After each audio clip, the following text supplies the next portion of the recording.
Are you an Amazon seller that's been using the Amazon PPC platform for a while and don't know whether or not to use ACOS versus ROAS? Well, if that's you, today we're going to dive into that. The advantages of using either of those numbers, as well as which one's my favorite. Spoiler alert, it's ACOS. If you enjoyed this video, go ahead and give it a like. If you like our videos as a whole, go ahead and subscribe to our channel. And if you have any questions at all, please feel free to go ahead and drop them in the comments. I answer everything. And with that, let's get started.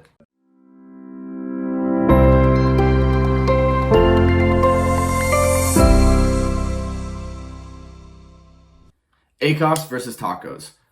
What does that mean? What are we talking about? Why to use one or over the other? We're going to talk about all those today. Starting off, ACOS essentially is just spend over sales. That's it. It's expressed as a percentage. So Amazon defines it the same way. ROAS, it's the inverse. So it's your sales as a function of spend. So these two numbers basically represent the same thing. It's how efficient are your ads? How many ad dollars come in and how many ad dollars or how many sales dollars come out from your advertisements. So we're looking at the lifetime date range of good old Ship Quick, and over the life of the campaign, or all the campaigns for this particular brand, we're at a 48% ACOS, which is just over a 2x return. So basically what this means is every time we put in $1 of ads, we get just over $2 out in ad sales. So this is saying it's 2.8x, 2.08x, whatever, we put in from an ad spend perspective. So I said in the intro of the video that I like using ACOS more. The reason being is that it's a more pertinent financial metric for Amazon sellers as a function of their entire Amazon business.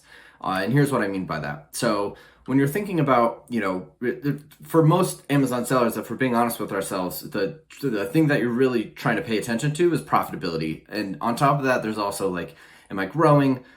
Growth probably is the second highest. For a lot of people, they don't care necessarily about, tons of profit if they can just reinvest that into their business themselves and just grow the marketing spend and just grow the business itself. But for most people, they don't want to be unprofitable. They don't want to be losing money. So even if you don't need to be accumulating funds for yourself, you're just trying to grow this Amazon business to hopefully sell it one day or, eventually start taking more and more profits.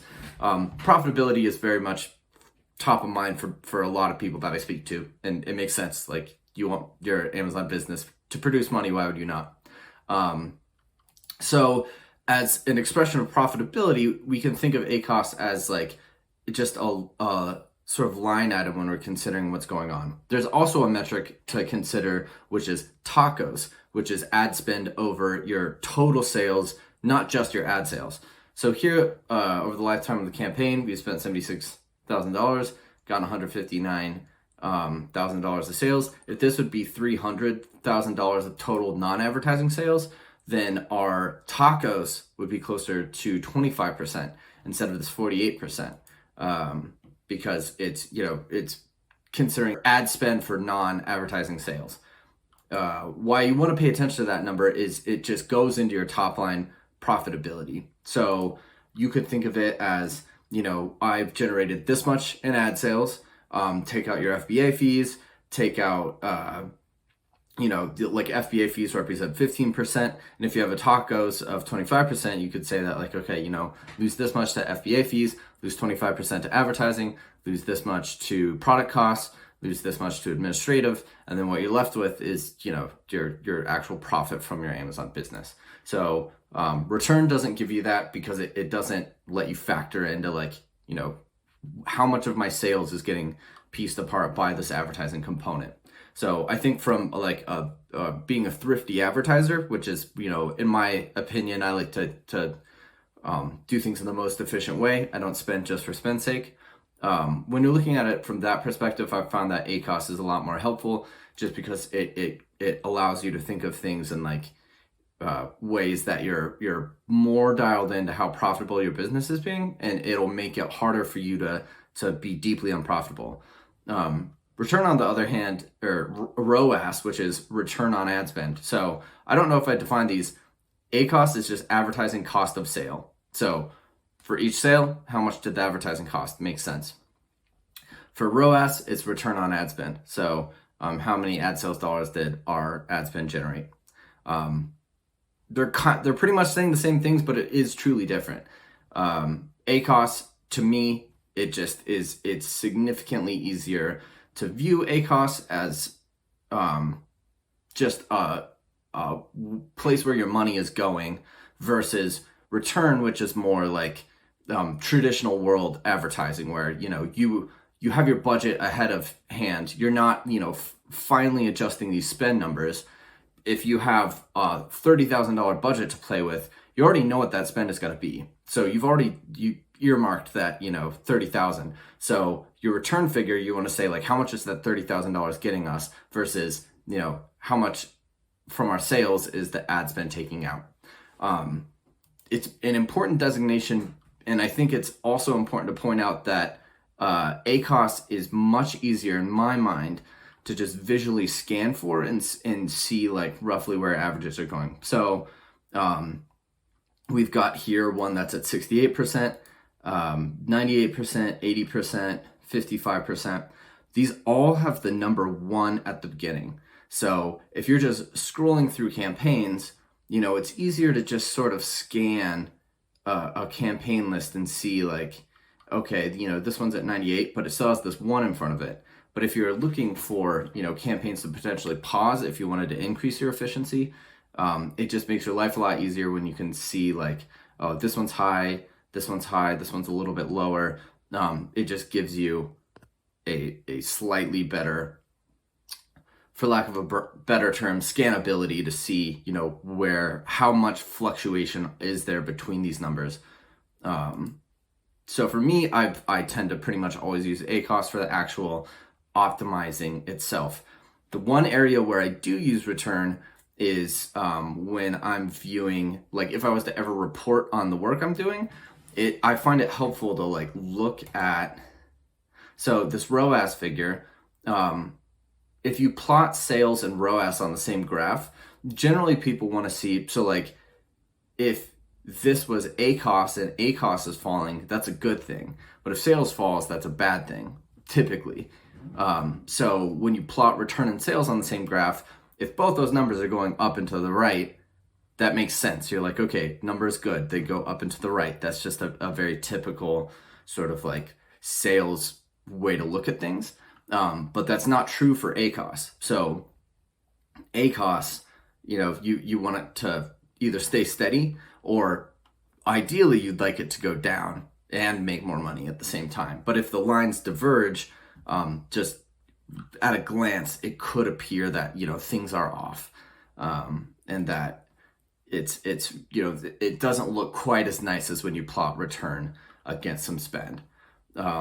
So besides that, I mean, that's really all you need to know about the difference between the two numbers. Whichever one comes most comfortable for you, like if you had an advertising job or some marketing job before this where you use ROAS, don't feel like you need to stop doing that. It's not so important that you use ACOS versus ROAS. They're saying the same thing. But for me, I prefer to use ACOS. It's just easier to see like where you're bleeding spend. And as you get, so here we're at 131, 156, 160. So these are all, these numbers are getting bigger, but it would be hard if you're visually scanning to see that much difference between 0.76, 0.64, 0.62. Like the ROAS, as you get higher into the ACOS figures, like once you go past 2, 3, 400, the difference between these ROAS figures is going to get smaller and smaller. And so it'll hide, these outlier numbers that may actually garner some attention. Like you might be comfortable with 150% ACOS from time to time, but 250, definitely not. It could be easy to miss if you're just only looking at ROAS.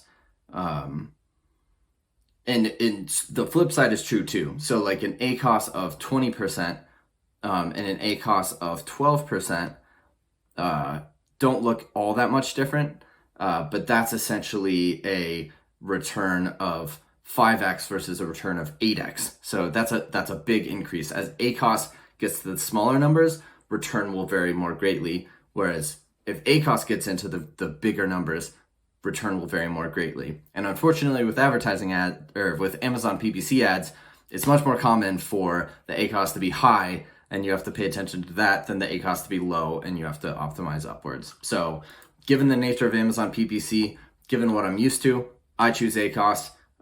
If you want to report some good figures, you might use return.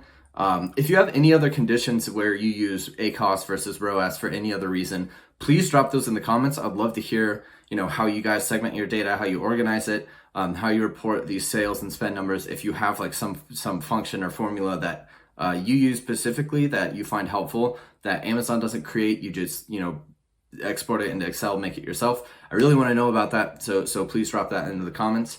And if you have any questions about anything I've made, please let me know. I answer all the questions in the comment box. Well, that about wraps up this video. If you enjoyed the content, please go ahead and give us a like. Really helps us out. And if you're enjoying all the content that we're producing, go ahead and give us a subscribe. We produce a lot of great content about selling on Amazon. I know you'll find it helpful. It's going to take you 5 seconds and it's going to give you tons of information on how to sell on Amazon better, make more money, become more profitable. Who doesn't want that? Links for everything in the description underneath. You have a link to our Amazon advertising guide. It's in a PDF format if you don't want to just be watching videos and you just want to read it yourself. We have something for you there. A link to our website for our agency Sunken Stone. If you'd rather just us go ahead and take care of all this advertising, content, inventory, the whole 9 yards. We'll take care of everything. And with that, happy optimizing, everyone.